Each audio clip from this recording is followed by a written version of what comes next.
Section 9.7 is about solving by square roots. In section 9.7, you're solving by square roots when your b term is 0.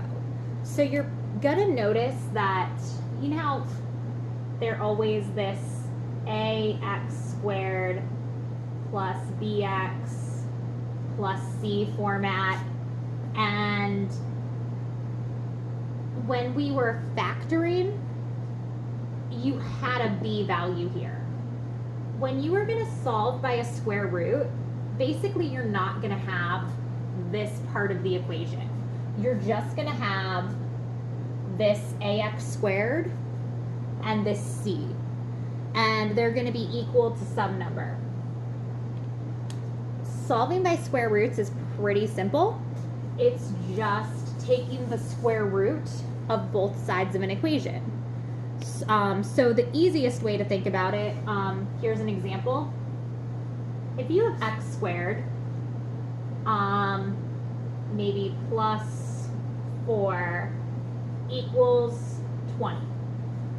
So you're going to notice you don't have that b value. You just have your squared term and your number part.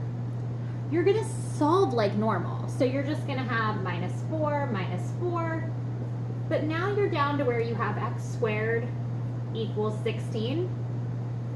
To get x by itself, you square root. So you're going to square root this and square root this. What makes this a little tricky is your x, it's not just 4. Remember, when you're square rooting, you actually can always have a positive and a negative. So you just say that x equals plus minus 4, because your x value could be positive 4 or it could be negative 4.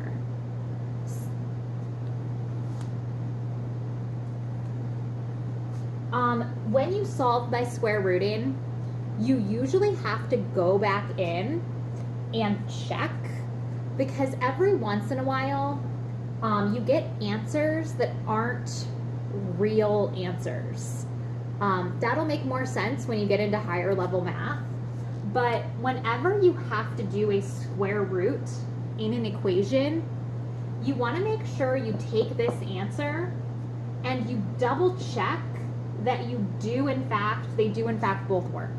So if I were to plug in a 4 here, I would get 4 times 4, 16, plus 4 equals 20, so that would work.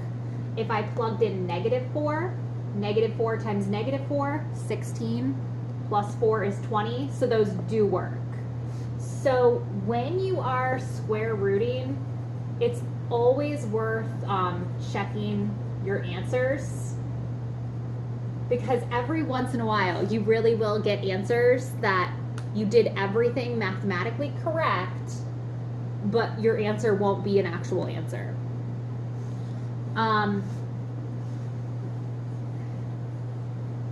If you have a problem like, let's see here, 4x squared minus 25 equals 0.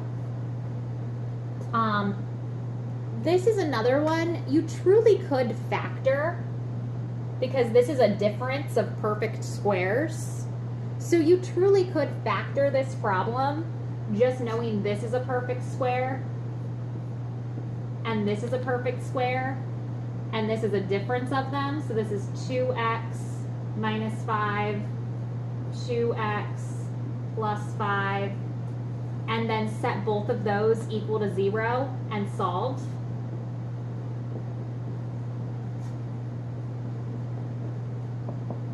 So you're going to get 2x equals 5, so x equals 5 halves, and you're going to get 2x equals negative 5, so x equals negative 5 halves. So you could solve this one by factoring. But an easier way to solve it that's introduced in this section is to solve it by square rooting. So you would take 4x squared you're going to add 25 to both sides, and you are going to divide by 4. So you're going to get x squared equals 25 over 4. And you would square root and square root. So you get x equals plus or minus 5/2. I'll give you one more square root example, and that's pretty much it for this section.